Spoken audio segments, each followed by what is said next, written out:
And we're live. Welcome to Someone's Good Books, the show that shines a light on really good books released during a challenging time. I'm your host, Joel A. Sutherland, author of the best-selling Haunted Canada series, and an independent scientist studying for the past 96 days of lockdown what's more important to maintain my good mental health, napping or snacking. The jury's still out. I'm going to have to do some more research. I'm going to need a little more time. My guest today is author Heather Camlot, an editor and translator who has written for the Globe and Mail, the New York Times, and Canadian Living, among others. Her middle grade novel, Clutch, was on Kirkus Reviews Best Books of 2017 list in the middle grade historical fiction category. She lives in Toronto, Ontario. Welcome to the show, Heather. Thanks, Joel. My pleasure. It's so good to have you here. Thank you. It's great to be here. Nice. And I've already got a comment in the chat. I do always like to mention that if anyone has any questions or comments, please do post them and I'll read through them all throughout the show. So let's take a look here and see. It's Charlotte Rollins, who was here last week with Zeta Elliott as well. She says, I haven't read any of Heather's books before, but I started reading a French edition of one of yours today, Joel. Whoa, this is a first for Someone's Good Books. Somebody's read my book. I think I was overconfident in my French abilities when I bought it. You know what? I hear you, Charlotte. I grew up in Ottawa, and I was in French immersion through all of high school, and I am ashamed to say how little French I still remember. So, you're from Montreal, Heather. How's your français? Well, as a translator, it's pretty good. And my book is in French too, so I'm looking for French. I did not translate it. I cannot translate to French, but I translate from French. Oh, fascinating. Yeah. When knowing you're from Ottawa, from Montreal originally, and reading that you're a translator, I assumed it was French, but I didn't want to jump to any conclusions. I thought, who knows? It could be any language that you could be translating. I suppose it could, but it is logical that it would be French. It is logical. Well, that's excellent. Thanks so much, Charlotte, for joining us and for posting that comment. I'm flattered.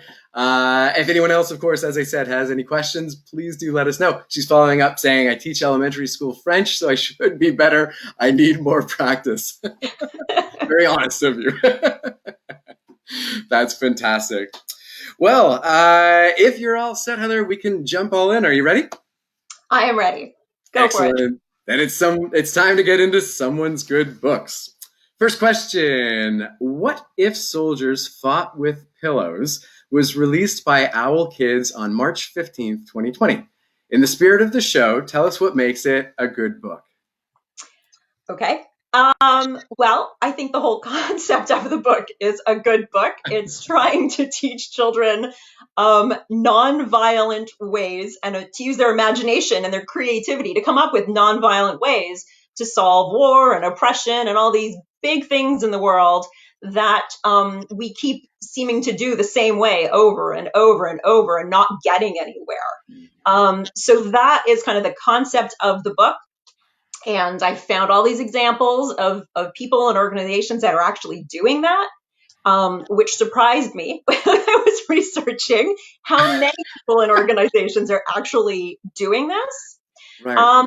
And in terms of the spirit of right now, pandemic world, there are situations like this that are happening all the time. And one example that keeps coming to mind is in Italy, when everybody went out on their balconies and started singing together.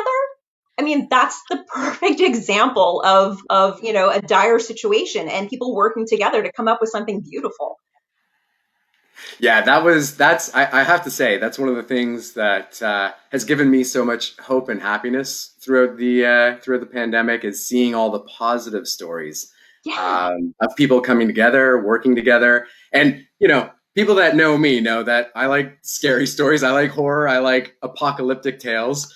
And I was very relieved to see that the horror movies got it wrong. That when there's something like this, a global, catastrophe, a pandemic, something that's, affecting everyone in a very negative way, that it's the kindness that rose to the top. And we saw that in, like you said, the singing on the balconies in Italy, people leading exercise from rooftops for their apartment Yes, complexes. dance Yeah. classes on Yes. sidewalks. I mean, it's amazing. It's Oh, amazing yeah. what people are doing for each That's other. right. Right down to the smaller things in our own neighborhood, seeing all the sidewalk chalk that's still to this day. Every time I go out, I see, and the painted rocks and the teddies in windows and the signs on lawns. It's really amazing. It's really quite touching. Yeah, we have in our neighborhood these wrapped trees as well. I don't know if you have those. They're like these colorfully wrapped trees, and they're No. beautiful. Oh, Yeah, no. Maybe I'm gonna have to start that in my neighborhood. So are they using like tissue paper or streamers or something? um, Or something that won't destroy so badly. So probably some sort of plasticky streamer. okay, Yeah, cool. A high-end streamer. I guess so. I guess so. Outdoor A streamers. water You know? repellent streamer. Yeah. Before we move on, I got to say too that something you said struck me was that when you were started the research for this concept, you had this idea for this book. This happens a lot, I think, with nonfiction writers. You have an idea, but then you don't know if you'll be able to find enough supporting material to justify an entire book. So I loved hearing that you had the idea and you started, and you're like, is there going to be enough? And you did find plenty of stories that would Yeah, fit.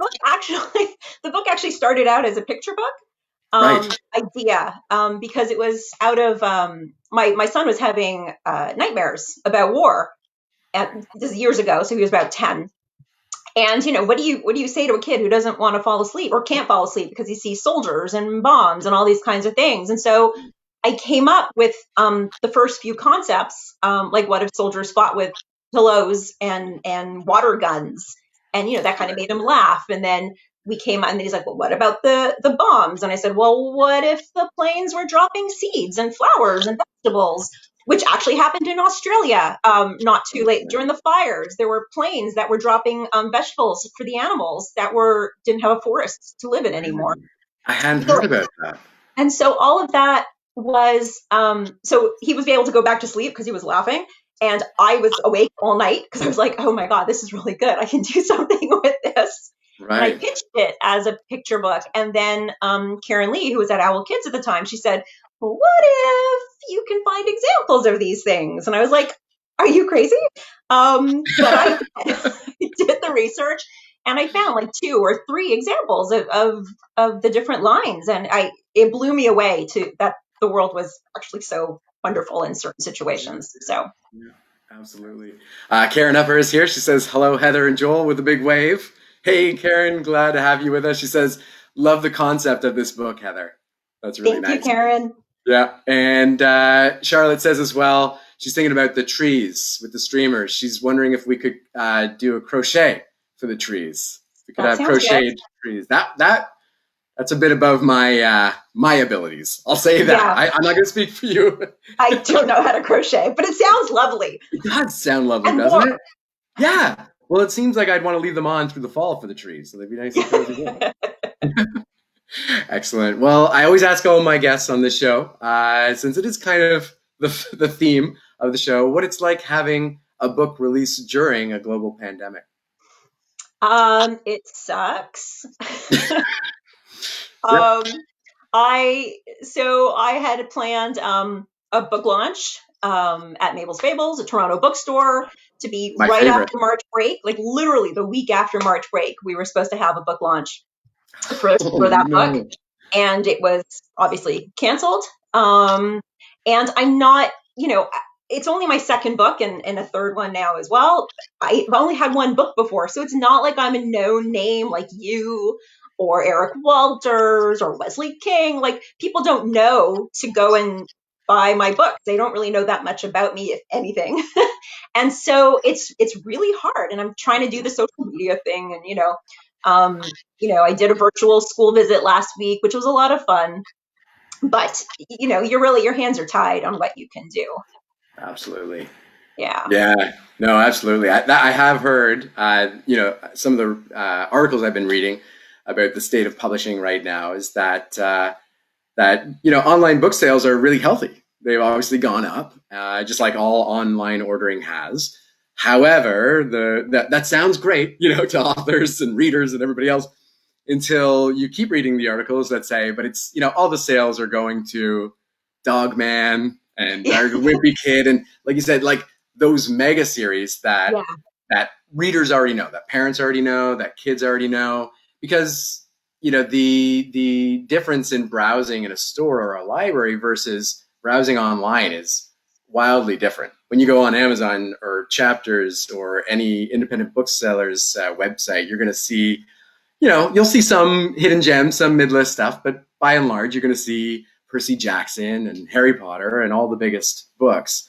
Yeah. Hard to find sometimes the mid-list and the lower-list stuff that otherwise at a bookstore somebody might see on a table or on a shelf somewhere, pick it up and say, this looks great, and buy the copy. So it's tough. And you also have the booksellers. So I used to work at Mabel's Fables. So you also have the booksellers who have read those gem of a books and just want to put it in your hands, right? Yes. You come in and you're like, my kid is 12 years old and they like, I don't know, dinosaurs. I don't know whatever they would like at 12. And they don't really like dinosaurs at 12, but you as the bookseller know there's that one book about dinosaurs, or they love running, which is not really a big book, a big topic in books, but you know that there's that book about running. And so you're missing that with the pandemic. And I know that's what hurts the independent bookstores too, because that was their thing. That's what they could provide. That's right. Yeah, they would find their favorite book or their favorite books, and like you said, they would hand sell them and say, everybody has to read this book. Yeah. And to hear from someone with that passionate plea of like why you will love this book, you just can't duplicate that online when somebody goes to a bookseller online. It's tough. Exactly. Gotta say, I love Mabel's Fables. I did take the Writing for Children course for many years there through George Brown College. Yeah, that Red Deer editor. Peter Carver, actually. And I did meet Ted when he filled in a few times for Peter. And I got to go back once and be a guest for one of Ted's classes. Oh, cool. When we were talking about nonfiction proposals. So that was cool to come full circle kind of and go back. And I love Mabel's Fables just so much. So I mean, the independent stores, I mean, Indigo as well, they're also hurting, but it's that hand selling, and that one-on-one being talked to, specifically. That's just amazing. Well, Karen has a good idea. She says, when, this is over and we can go back to bookstores and have launch parties, will you reenact a pillow fight when you relaunch this book? That could be fun. There. I think was Karen there when Mireille Messier came and hit me with a pillow when I was signing at the OLA event, the SuperCon. I think Karen must have been there. And I pulled out my pillow because she had kind of toyed with the idea.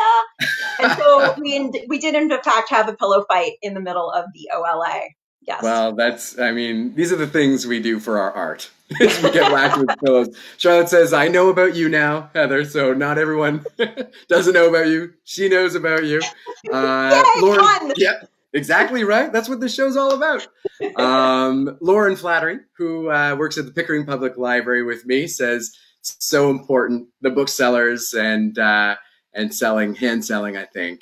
And Lori Strabell is here, my friend from Georgina as well. She says, Epic has been a fantastic source for books and had many of Joel's guest books on them, including What If Soldiers Fought with Pillows. She's been reading a lot of the books. Yeah. Lauren's is awesome too. Excellent. Well, let's move along, and I have another question for you. You asked, what if soldiers fought with pillows, in the title of your book? I'd like to ask, what if they built their forts with blankets, pretended the ground was lava, and settled their differences with the rousing challenge of, I know you are, but what am I?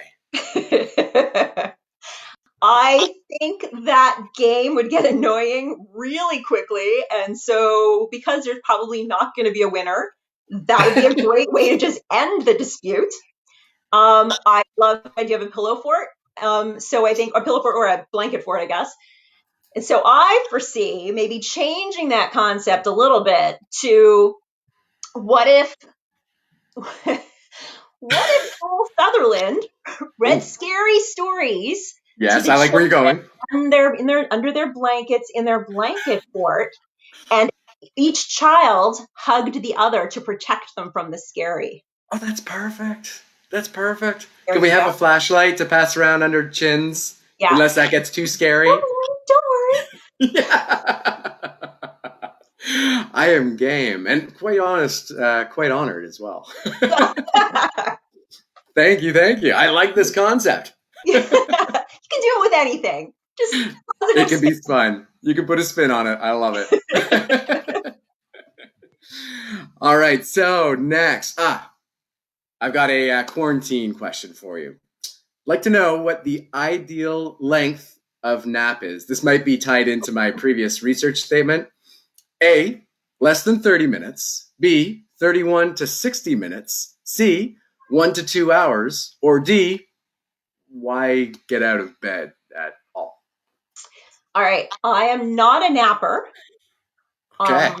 Yeah. I prefer the not getting out of bed though option.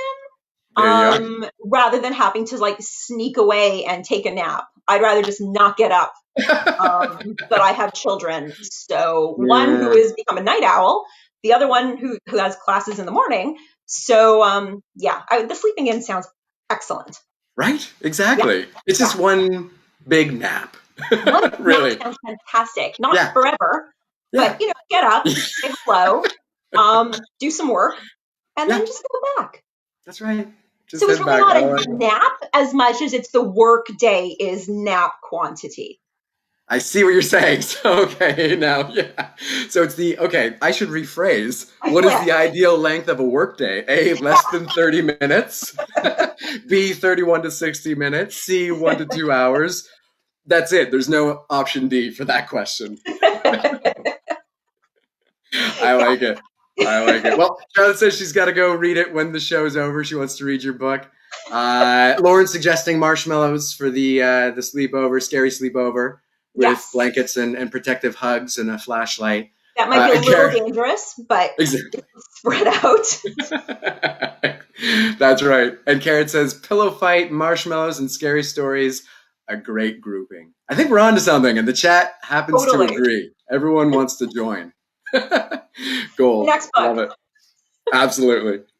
All right. So, speaking of next book, you have a second book called The Other Side, which has been published, and I should say, second book being published during the pandemic. It's published by Red Deer Press. So, 2 of your 3 books have been released during this pandemic. If you could go back in time, would you tell past pre-pandemic prolific Heather to just chill a bit, like take a few extra breaks every day? Why rush? What's the big rush? Yeah, so pre-pandemic Heather was never chill. So I think that's probably advice that could be given to me at any time of my life. I'm sure my children would prefer me to be chill and everybody else that I've ever come in contact with. Um, so yes, I think in general, yes, but I'm new to this whole world. It's sort of my second career, if you will. And my mind has so many ideas and I'm racing. So it's really not about, finishing it all quickly and getting it done. So I have book, because I don't. Obviously, it's been 3 years since Clutch came out. Right, It just so happens to came out during the pandemic. right. But I'm inspired, and so I'm writing.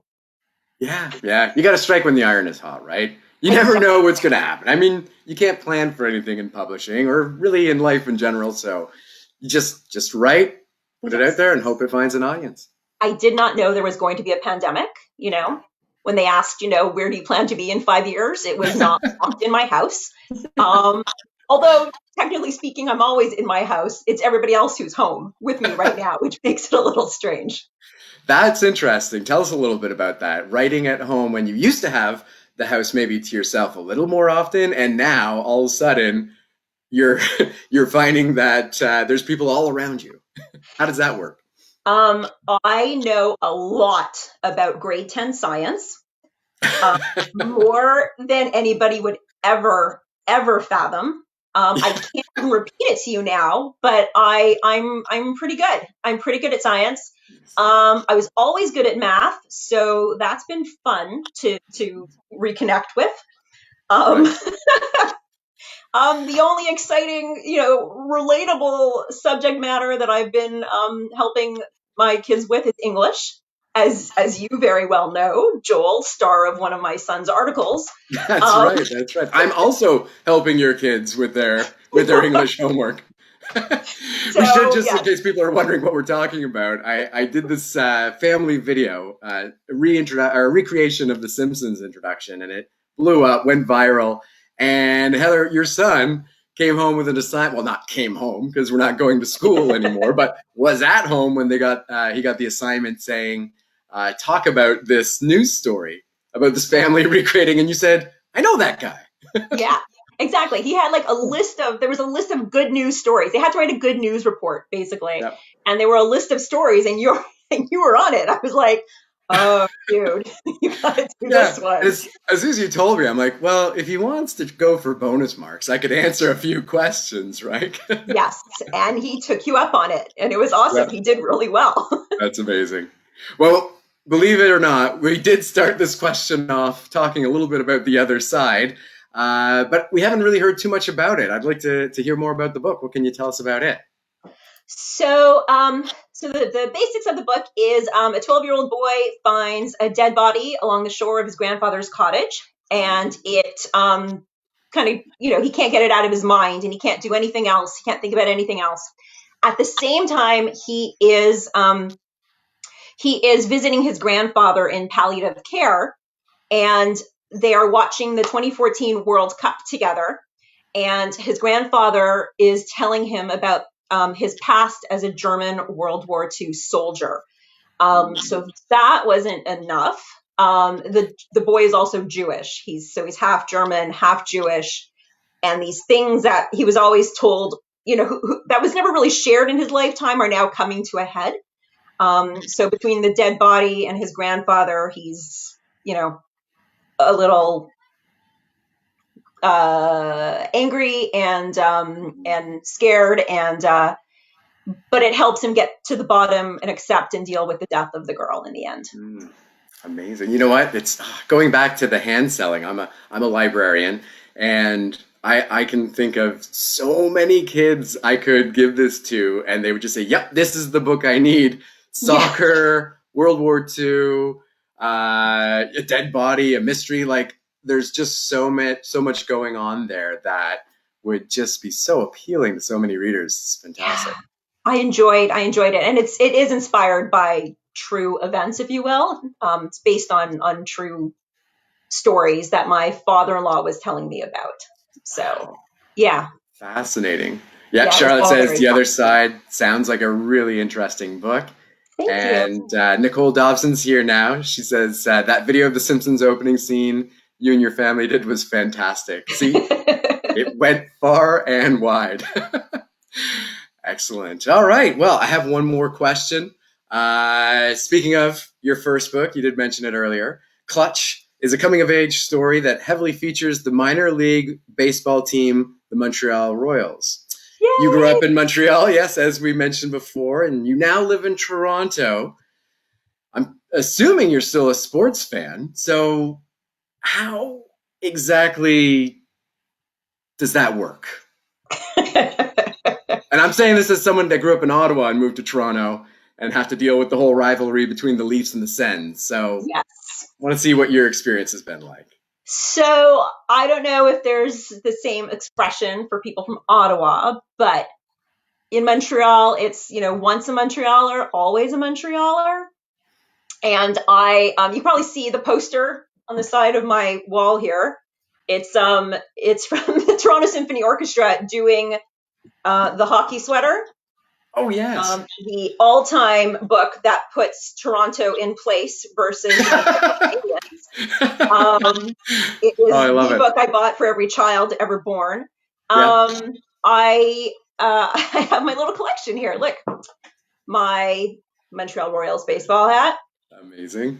my Expos baseball hat, Nice. my Montreal Impact soccer baseball hat. Now there is no baseball except in Toronto in Canada, so go Canada always. But yeah, it's Montreal. Awesome. Yeah, no, I feel the same. It's like, okay, hockey, I gotta stay true to the Sens, but you know, the Raptors, the Jays, let's just let Toronto represent the country, like you said. Well, that's the only place that can represent at the moment. So yeah, we Exactly. have to give it to them. Absolutely. Lauren says, Clutch is a great book. Thank Tell us a little bit you. more about it. 'Cause it was your first book. It came out. It was nominated for a bunch of awards. I believe it won an award, right? And all kinds of great reviews. Tell us a little bit more about it. Yeah, so that book was also inspired, less so, but inspired by my family this time. It's about a 12-year-old boy who is growing up impoverished in the Jewish ghetto of Montreal.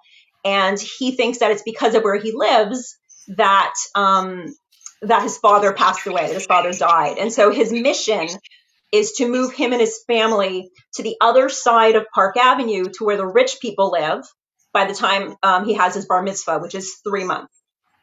And it happens at the same time as Jackie Robinson was breaking the color barrier in Montreal.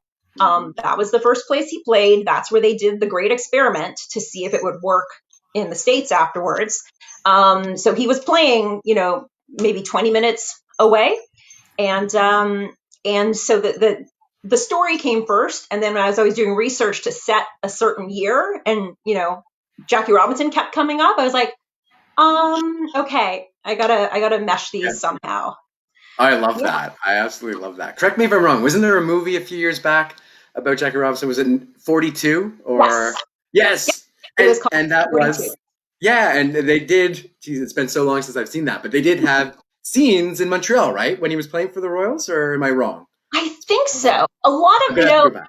it sounds awful, but a lot of places cut it out or make it like one line in a story, Right. like it's insignificant, but it really was. I mean, Montreal truly fell in love with Jackie Robinson. There's a line from a newspaper art. Well, anyway, it's I can't remember the line exactly, but it basically is talking about how people were running after him because they loved him so much, Right. tearing at his clothes and went onto the field when the Royals won that year. I mean, it's just a beautiful story.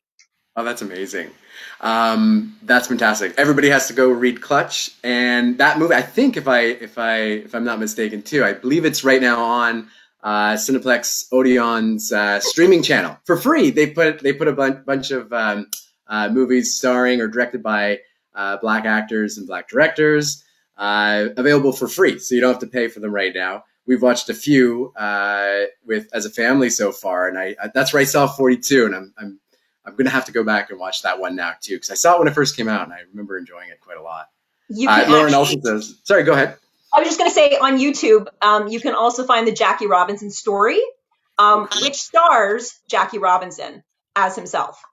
Oh wow. Okay, there Yeah, we go. Homework, reading and watching homework. I like it. That's my kind of homework. That's good. yeah, So exactly. read a book, watch a movie. I'm good with that. Lauren says so very current. Actually, couldn't agree more with that. Yeah. And Nicole says the historical details in Clutch are so well researched and tie the story together so wonderfully. Thank you. I love research. I can go into that rabbit hole of research and stay there for a really, really long time. Just trying to find that one detail that makes it all worth it. Yeah. Absolutely. Charlotte says my list of books to read just keeps getting longer and longer. That's good. Again, the show is doing what it was designed to do. Glad to hear that. Hey, guess who just joined us? Wesley King. I've heard of that guy before. He's written one or two books, I think.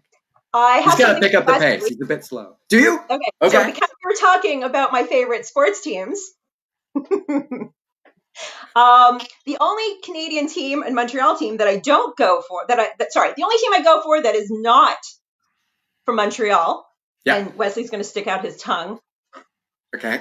is Borussia Dortmund from Germany, which features prominently in The Other Side, which Wesley hates, is opposite the team he hates, and yet, I adore him because he still blurbed The Other Side, Oh, even though I am continually putting down his team in the book. I got to tell you, he just gave us a thumbs down. He went from a big wave. He just did the thumbs down emoji. I adore you, Wes. Yeah, glad he could join us, even if he's going to give us a thumbs down. I'll take it. Charlotte says that. Yeah, he's gone now. He's totally gone. He popped in. We're going to see a little angry emoji soon. We've got 13 likes, 11 hearts, a couple of laughs, a big shocked face. He's going to give us an angry emoji. Charlotte says, I watched the episode you were in this week. Yeah. So Charlotte's been, I think, rewatching a lot of the previous episodes after watching last week's with Zeta Elliott. So she just said that she watched Wesley's last week. And Wesley says, that's how good the book was. He could set aside his differences with you, his athletic differences, to still blurb it. That's high praise. Yes. High praise right there. Before we move on, I got to say, too, this almost got overlooked in the chat. Sometimes this happens when a lot of people start chiming in. But Karen wants to jump back for a moment to the other side. She's asked, is the rivalry between parents and the other side a reflection of your life?